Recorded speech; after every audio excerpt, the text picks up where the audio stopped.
கிறிஸ்துவுக்குள் மிகவும் பிரியமான தெய்வ பிள்ளைகளை, பரலோகமான நிகழ்ச்சியின் மூலம் உங்களை சந்திப்பதில் என் இருதயம் கர்த்தருக்குள் மிகுந்த மகிழ்ச்சி அடைகிறது. உங்கள் எல்லாரையும் இயேசு கிறிஸ்துவின் இன்ப நாமத்தினாலும் கிராஸ் டிவி ஊழியங்கள் சார்பாக என் அன்பின் வாழ்த்துக்கள்.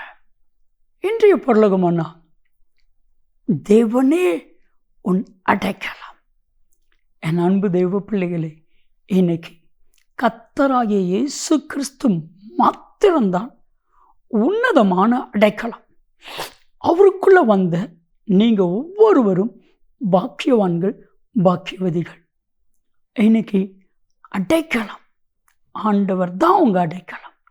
வேதம் சொல்லுது, சங்கீதம் 46:1, கர்த்தர் என் அடைக்கலமும் என் பலனும், ஆபத்து காலத்தில் அனுகூலமான துணையுமானவர். இன்னைக்கு ஒரே ஒரு அடைக்கலம்னா அது இயேசு கிறிஸ்து மாத்திரம்தான். இயேசு கிறிஸ்து மாத்திரம்தான்.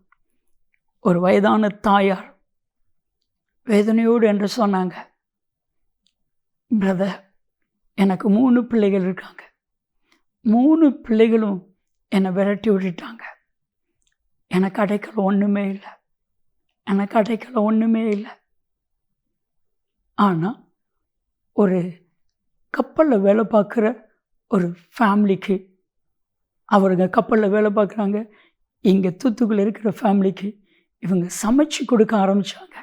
சொன்னாங்க, இப்போ கர்த்தரின் அடைக்கலம், கர்த்தரின் அடைக்கலம். என் அன்பு தெய்வ பிள்ளைகள், உங்களுடைய வாழ்க்கையில் கர்த்தர் தான் உங்களை அடைக்கலாம். இன்னைக்கு ஆண்டவர்கிட்ட சொல்லுங்க, ஆண்டவரே உங்கள் சட்டைக்குள்ளே என்னை அடைக்கலமாக பாதுகாத்து கொள்ளுங்க. வேதம் சொல்லுது, உபாகமம் 33:27, அநாதி தேவன் என் அடைக்கலமும் ஆபத்து காலத்தில் அனுகூலமான துணையும் மாணவர்.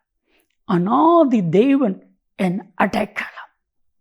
இன்னைக்கு நம்ம ஒவ்வொருவருக்கும் அடைக்கலம் வேணும்.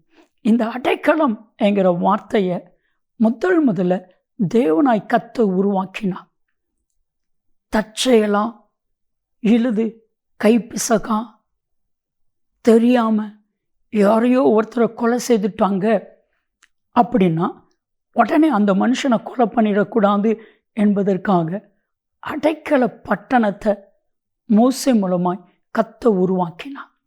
என்னாகமம் 35வது அதிகாரம் முழுவதும் நீங்கள் வாசித்து பாருங்க.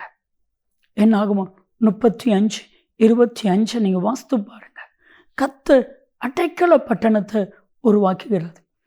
யாரெல்லாம் தப்பு பண்ணியிருக்கிறாங்களோ அவங்க அந்த அடைக்கல பட்டணத்துக்குள்ள வந்தாச்சுன்னா அவங்களுடைய உயிர் பாதுகாக்கப்படும். நான் சொல்லட்டுமா, இன்னைக்கு அநேக பாவம் செய்திருக்கோம்ல, அநேக அநியாயம் செய்கிறோம்ல, அநேக அக்கிரமம் பண்ணியிருக்கிறோம்ல, அடைக்கலமாகிய இயேசு கிறிஸ்துக்குள்ள வந்துடுங்க. அவர் உங்களுக்கு உயர்ந்த அடைக்கலம், உயர்ந்த அடைக்கலம்.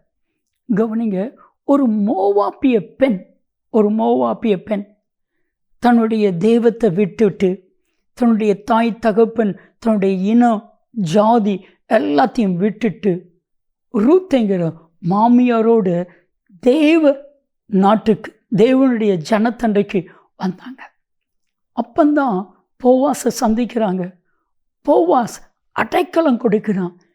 என்னை யாருன்னே தெரியாது, எப்படி அடைக்கலம் கொடுக்குறீங்க கேட்கும் பொழுது, நீ உன் மாமியோரோடு இருக்கிறதையும் உன் இன ஜன பந்தை விட்டு விட்டு வந்ததையும் நான் அறிந்திருக்கிறேன். உன் செய்கைகளை கர்த்தர் அறிந்திருக்கிறான். ஆண்டவருடைய சமூகத்தில் வந்த நீ அடைக்கலம் பெற்றவள். கர்த்தர் ரூத்துக்கு ஒரு அடைக்கலமாக இருந்தது போல உங்களுக்கு ஒரு அடைக்கலத்தை கர்த்தர் கொடுப்பான். செபிக்கலாமா? அன்பின் தகப்பன், நீரே இவர்களுக்கு அடைக்கலமாக இருந்து இவர்களை வழி நடத்தும். இயேசு கிறிஸ்துவின் நாமத்தில் செபிக்கிறோம் ஜீவனுள்ள பிதாவே. ஆமென், ஆமென். நன்மையும் கிருபையும் ஆசீர்வாதங்களும் நிச்சயமாக உங்களை தொடரும்.